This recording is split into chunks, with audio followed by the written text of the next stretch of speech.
Bonjour et bienvenue sur le plateau des Éco-conférences. Je reçois aujourd'hui André Choulika, président de France Biotech et PDG de Selectis, qui participera à la conférence Innovation en santé, qui aura lieu le 9 octobre prochain.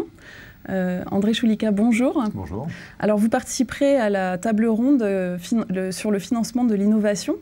J'aurais souhaité que vous me présentiez dans un premier temps France Biotech. Alors France Biotech est l'association française des sociétés en sciences de la vie, qui comprend des sociétés de biotechnologie en santé, des sociétés de biotechnologie qui sont dans d'autres secteurs, type biocarburants, agriculture, mais aussi tout ce qui touche en fait aux sciences de la vie, comme les medtech, oui, les sociétés qui font du diagnostic, etc.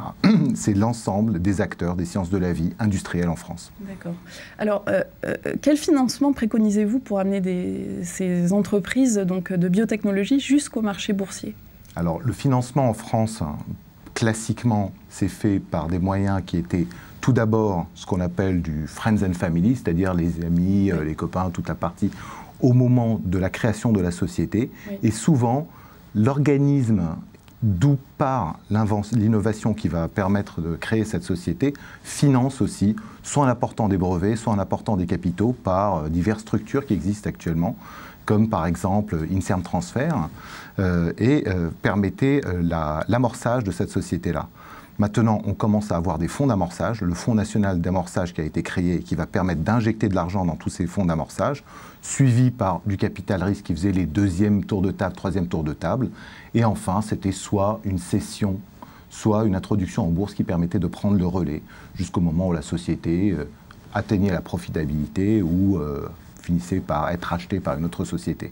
Ce modèle a un tout petit peu bougé actuellement parce que les capitaux se font de plus en plus rares, les rentabilités sont de plus en plus difficiles. On vit quand même depuis 2007 5 ans de crise qui sont très très difficiles, où les capitaux sont raréfiés, les rentabilités sont baissées, BAL 2, Solvency, etc., qui ont énormément bougé le capital risque. Et on voit intervenir de plus en plus fréquemment actuellement les family office, c'est-à-dire des personnes ou des familles qui ont pas mal d'argent, qui réinvestissent là-dedans. Et beaucoup de sociétés ont fait leur tour de table. Déjà cette année, Terravectis a levé, c'est la plus grosse levée de fonds en France, qui a été faite en 2012. C'est fait énormément avec des family office. Enfin, un des points très très intéressants, c'est que toutes ces sociétés-là font appel à des fonds qui sont soit de l'avance remboursable de OSEO, soit aussi par des subventions qui peuvent venir du fonds unique interministériel, etc. Il y a des tas de subventions potentielles qui permettent à ces sociétés d'atteindre l'introduction en bourse. D'accord. Alors, quel est le rôle du capital investissement? Alors, le capital d'investissement en France actuellement se répartit de diverses manières. On a des tout petits acteurs de ce secteur-là qui financent en fait des tranches qui sont essentiellement de la validation de la preuve de concept. Une fois qu'on a fait la preuve de concept, on peut trouver des fonds tels que Kurma Biofond qui fait ça. Oui. Suivi de ça, des fonds qui financent essentiellement le développement d'un produit. À partir du moment où on rentre dans ce financement-là, c'est essentiellement le capital risque. C'est très très difficile actuellement pour le capital risque. On a de très bons capitaux risquables, mais on n'en a pas assez en France. Et c'est la grosse difficulté, apporter une innovation qui a fait sa preuve de concept jusqu'au moment où le produit a été développé. Et ensuite, à partir du moment où le produit a été développé, on peut rentrer dans une phase qui est une phase, par exemple, dans le secteur pharmaceutique, du développement clinique. Et là, ça va coûter énormément d'argent et on passe le relais aux fonds d'investissement qui sont les gérants de fonds divers par des introductions en bourse où on a besoin de lever 20, 30, 50, 100, 200, 300 millions d'euros. Ce n'est pas beaucoup d'argent. D'accord. Alors, un mot sur Selectis. Alors Selectis, c'est la société que je dirige maintenant depuis 12 ans et que j'ai cofondée avec David Sourdive. C'est une société qui s'est montée sur un modèle économique qui était l'ingénierie des génomes. C'est-à-dire ce que l'on fait, c'est qu'on sait intervenir de façon très précise pour modifier l'ADN dans une cellule.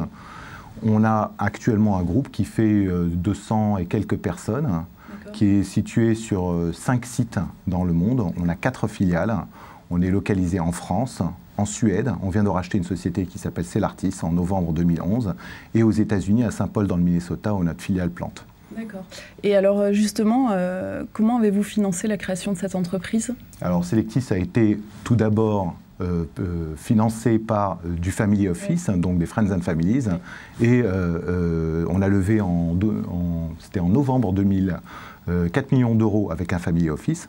Suivi de ça, on a fait une première levée de fonds avec des capitaux risqueurs, donc c'est un schéma très très classique, en 2002, avec 4 fonds d'investissement, Edmond de Rothschild Investment Partner, AGF Private Equity, Odyssey Venture et Bank Invest. Suivi de ça, on a fait en 2007 une introduction en bourse où on a levé 24,4 millions d'euros. Et depuis, on a fait une augmentation de capital en 2009 et l'année dernière, pour financer notre acquisition aux États-Unis, en Suède, de Celartis, on a levé 50 millions d'euros avec le Fonds stratégique d'investissement et Pierre Bastide. D'accord. Alors du coup, aujourd'hui, quel est votre modèle économique? Alors, le modèle économique, très étonnamment, n'a pas énormément changé depuis le début de la création de la société. On reste un leader mondial actuellement de tout ce qui est ingénierie des génomes. On est très très fortement positionné en Europe, aux États-Unis et au Japon, avec des distributeurs ou par nos propres forces de vente. Mais la société est en train de descendre dans la chaîne de valeur et on est en train de passer d'outils d'ingénierie des génomes à des produits issus de cette ingénierie, de ce genome engineering, qui sont des cellules pour la bioproduction, pour la recherche et des produits thérapeutiques pour soigner le cancer, par exemple. D'accord. André Choulika, merci beaucoup. Je vous propose de nous retrouver le 9 octobre prochain à la conférence Innovation en santé, un événement organisé par les Écoconférences.